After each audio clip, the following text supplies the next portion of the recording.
வணக்கம் நேயர்களே, இன்றைக்கி நம்ம இந்த வீடியோவில் எதை பற்றி பார்க்க போகிறோம்னா இந்தியன் 2 அப்படிங்கக்கூடிய படத்தோட முழு கதையை தான் பார்க்க போகிறோம். இந்தியன் 1 படம் நீங்கள் எல்லாருமே பார்த்துருப்பீங்க. ஸோ இந்தியன் 1 படத்தோட கதை எல்லாருக்குமே தெரியும்.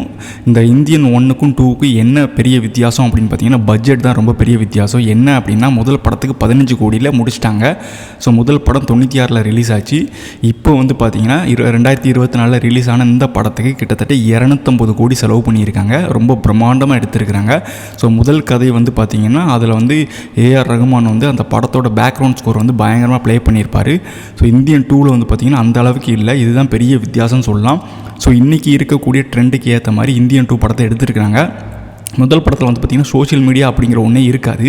ஸோ மக்களோட கஷ்டத்தை காட்டி அதுக்கு வந்து அவர் நினச்சிவார்னா கூட்டத்தோட கூட்டமாக இருந்து கேள்விப்பட்டு வில்லன்களை வந்து கொலை பண்ணுவார். இந்த இந்தியன் 2 படத்தில் நினச்சிவார்னா எங்கேயோ ஒரு மூலையில் உலகத்தில் எங்கேயோ இருந்துக்கிட்டு என்ன பண்ணுவார்னா சோஷியல் மீடியா மூலமாக தான் வந்து அவர் இந்த கொலைகளெல்லாம் பண்ணுவார். ஸோ எல்லா தகவல்களையும் கேதர் பண்ணுறது சோஷியல் மீடியா மூலமாக கேதர் பண்ணிவிட்டு அதுக்கப்புறமா வந்து பார்த்திங்கன்னா அவர் வந்து நேரில் வந்து வில்லன்களை கொலை பண்ணுவார். அப்படி வந்து பார்த்திங்கன்னா என்ன கொலைகள் பண்ணுறாங்க அப்படின்னா மோஸ்ட்லி கரப்ஷன் பேஸ் பண்ணி தான் இருக்குது. முதல் படமும் ரெண்டாவது படமும் இருக்கக்கூடிய சிமிலாரிட்டி வந்து இதுதான். ஸோ ரெண்டாவது படத்தில் அரசு அதிகாரிகளை மட்டுமே மையப்படுத்தி அந்த படத்தை எடுத்திருப்பாங்க. தமிழ்நாட்டில் நிறைய அரசு அதிகாரிகள் பண்ணக்கூடிய தவறுகளை வந்து சோஷியல் மீடியாவில் வந்து இது பண்ணி அதனால் பாதிக்கப்படுற மக்கள் வந்து கம்ப்ளைண்ட் பண்ணி அதை வந்து இந்த படத்தை எடுத்திருப்பாங்க. ஸோ இந்த படத்தில் வந்து பார்த்திங்கன்னா கிட்டத்தட்ட 3 மணி நேரம் போகுது. 3 மணி நேரம் உங்களுக்கு எந்த இடத்துலையுமே சலிக்காமல் அப்படியே மூவ் பண்ணி கொண்டு போயிருந்தாங்க. படத்தில் பாடல்கள் அப்படிங்கிறது வந்து பார்த்திங்கன்னா ரொம்ப கம்மி தான். ஸோ முதல் பாட்டில் வந்து பார்த்திங்கன்னா பாடல்கள் அதிகமாக இருக்கும் இல்லையா. ஃபஸ்ட்டு பார்ட்டில் பாடல்கள் நிறையா உண்டு. அந்த பாடல்கள்லாம் பயங்கர ஹிட்டு. ரெண்டாவது பார்ட்டில் வந்து பார்த்திங்கன்னா பாடல்கள் வந்து 2 பாடல் தான் இருக்குது. ஸோ அந்த ஃபஸ்ட்டு சாங் வந்து பார்த்திங்கன்னா இன்ட்ரோடக்ஷன் சாங்கு. அதை வந்து பார்த்திங்கன்னா அட்வர்டைஸ்மெண்ட் பேஸ் பண்ண ஒரு சாங்கை எடுத்திருப்பாங்க. ஒரு பெரிய கம்பெனி ஆட் எடுக்கிற மாதிரி ஒரு பாடல்கள் வந்து காட்சிகள் இருக்கும். அந்த அட்வர்டைஸ்மெண்ட் பேஸ் பண்ண அந்த பாடல் வந்து ஆல்ரெடி நீங்கள் எங்கே பார்க்கலாம் அப்படின்னா அப்படிங்கக்கூடிய சங்கர் எடுத்த படத்தில் நீங்கள் பார்க்கலாம். அதுலேயும் ஃபஸ்ட்டு அட்வர்டைஸ்மெண்ட் சாங் வரும் ஃபஸ்ட்டு சாங்கு. ஸோ அதுதான் இன்ட்ரோடக்ஷன் சாங்கு. அண்ட் அந்த படத்தில் வந்து பார்த்திங்கன்னா கிட்டத்தட்ட உங்களுக்கு பயங்கர காஸ்ட்லியாக இது பண்ணியிருப்பாங்க படத்தில். அண்ட் அது வந்து எமி ஜாக்சன் வந்து இதாக நடிச்சிருப்பாங்க. இந்த படத்தில் வந்து பார்த்திங்கன்னா இந்தியன் 2ல் வந்து அட்வர்டைஸ்மெண்ட் சாங்கு அது நல்லா ஃபுல் அண்ட் சாங்காக தான் போகும். அதுக்கு வந்து ஒரு மாடலை வச்சு அந்த படத்தை பாட்டு எடுத்திருப்பாங்க. ஸோ ரெண்டாவது பார்ட்டில் வந்து பார்த்திங்கன்னா இந்தியன் தாத்தா வந்து அவ்வளோ ஒன்றும் பெரிய அளவில் பேசப்படுற விதமாக இல்லை. இந்தியன் தாத்தா வந்து ஃபஸ்ட்டு பார்ட்டில் வந்து என்ன செய்வார்னா கடைசியாக ஒரு ஃபோன் பண்ணிவிட்டு தலைமறைவாகிடுவார். ஸோ 96 தலைமறைவானவர் 2024 எங்கே இருக்கிறாரு அப்படிங்கிறத காட்டுறது தான் வந்து மெயின் சீனு ஃபஸ்ட்டு ஹாஃபில். ஸோ ஃபஸ்ட் ஹாஃபில் என்ன செய்வாங்கன்னா சித்தார்த்தா அண்ட் அவங்க டீம் வந்து என்ன செய்வாங்கன்னா சோஷியல் மீடியாவில் இந்தியன் தாத்தாவை கூப்பிட்றதுக்கு முயற்சி பண்ணுவாங்க. ஸோ என்ன செய்வாங்கன்னா ஹேஷ்டேக் ஃபார்ம் பண்ணி அது மூலிமா வந்து நிறைய அநீதிகளை வந்து அதில் போஸ்ட் பண்ணி அதை வச்சு அதை பார்த்து இந்தியன் தாத்தா வந்துடுவார் அப்படின்னு சொல்லிட்டு ட்ரை பண்ணும்போது அவர் இருக்கிற இடத்த ஒரு நபர் வந்து கண்டுபிடிச்சி தகவல் கொடுப்பாரு.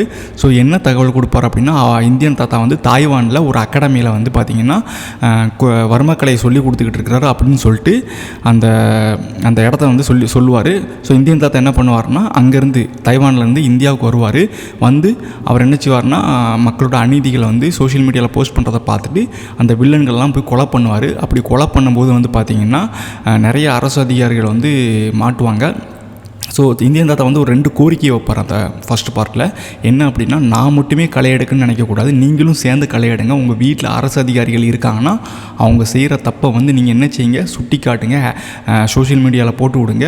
அப்போ அதுக்கு வந்து கவர்மெண்ட் ஆக்ஷன் எடுக்கும். அது மூலியமாக வந்து என்ன செய்யலாம்னா இந்தியா வந்து காப்பாற்றலாம் அப்படின்னு சொல்லுவாங்க. அந்த இதை கேட்டுட்டு சித்தார்த் அண்ட் அவங்க டீம் வந்து என்ன செய்வாங்கன்னா தனியாக ஒரு பக்கம் அவங்க போய்கிட்டு இருப்பாங்க ஒரு ட்ராக்கில். இந்தியன் தாத்தா வந்து வில்லன்களை வந்து கண்டுபிடிச்சி கொலை பண்ணுற வேலையில் இறங்குவார். அவர் வேறு ட்ராக்கில் போய்கிட்டு இருப்பார். ஸோ இந்த சோஷியல் மீடியா ஏரியா வந்து சித்தார்த்தன் அவங்க டீம் வந்து பார்த்துப்பாங்க. கமல்ஹாசன் என்ன பண்ணுவார் அப்படின்னா அவர் வந்து கொலை பண்ணுற வேலையை பார்ப்பார். ஏன்னா சோஷியல் மீடியா பார்த்துட்டு யார் தப்பு பண்ணுறாங்களோ அவங்கள போய் தேடி ஸ்டேட் வைஸ் ஒவ்வொரு ஸ்டேட்லேயும் போய் யார் தப்பு பண்ணுறாங்களோ மக்களுக்கு வந்து கெடுதல் பண்ணுறாங்களோ அவங்கள கொலை பண்ணுவார். ஸோ அந்த மாதிரி தமிழ்நாட்டில் வந்து பார்த்திங்கன்னா சித்தார்த் அண்ட் அவங்க ஃபேமிலி அவரோட ஃப்ரெண்ட்ஸு 3 பேர் அவங்க அந்த 4 பேரோட ஃபேமிலியில் வந்து பார்த்திங்கன்னா கவர்மெண்ட் ஜாப்பில் இருப்பாங்க அப்பா அம்மாரு. அவங்களும் அதில் வந்து மாட்டிப்பாங்க. அப்படி மாட்டும்போது சித்தார்த்தோட அப்பா வந்து பார்த்திங்கன்னா சமுத்திரக்கனி அவர் ஜெயிலுக்கு போகிற நிலமை வரும். அப்படி போகும்போது வந்து பார்த்திங்கன்னா அவங்க அம்மா வந்து அடுத்த நாள் தூக்கில் வந்து தொங்கி இறந்துருவாங்க. ஸோ அந்த நியூஸ் வந்து தமிழ்நாடு முழுக்க வைரல் ஆகிற மாதிரி பண்ணி விட்ருவாங்க. யார் பண்ணுவாங்கன்னா வில்லன் பண்ணுவார். வில்லன் யாருன்னா எஸ்ஜே சூர்யா வந்து என்ன பண்ணுவார் அப்படின்னா அவங்க அம்மாவை வந்து தூக்கில் தொங்க வச்சு அவங்க அம்மா வந்து பார்த்திங்கன்னா இந்தியன் தாத்தா வந்து தான் அவரால் தான் வந்து இறந்து போயிட்டாங்கன்னு ஃபேக் நியூஸ் கிரியேட் பண்ணி சித்தார்த் அண்ட் அவங்க டீமை வச்சு என்ன பண்ணுவாங்கன்னா கோ பேக் இந்தியன் தாத்தா அப்படிங்கிற ஹேஷ்டேக்கை வந்து ஃபார்ம் பண்ணி பொதுமக்கள் அண்ட் எல்லாருமே சேர்ந்து இந்தியன் தாத்தாவை விரட்டி அடிக்கிற மாதிரி காட்டியிருப்பாங்க. ஸோ இதுதான் வந்து பார்த்திங்கன்னா இந்தியன் 2வோட கதை ஆக்சுவலாக.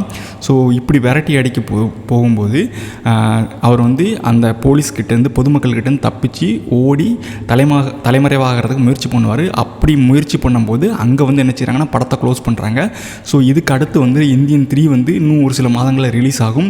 அப்படி ரிலீஸ் ஆகும்போது இப்படி இந்த மாதிரி தப்பிச்சு போகக்கூடிய இந்தியன் தாத்தா வந்து திரும்பவும் வந்து எப்படி அவர் வந்து பழைய பேரை சம்பாதிக்கிறாரு அப்படிங்கிறதான் மிச்ச கதையாக இருக்கும் அப்படின்னு சொல்லிட்டு இந்த படத்தோட முடிவு கதை ஆக்சுவலாக. வீடியோ பிடிச்சுன்னா மறக்காமல் லைக் பண்ணிடுங்க, ஷேர் பண்ணுங்கள், சப்ஸ்கிரைப் பண்ணால் மறந்துடாதீங்க. நன்றி.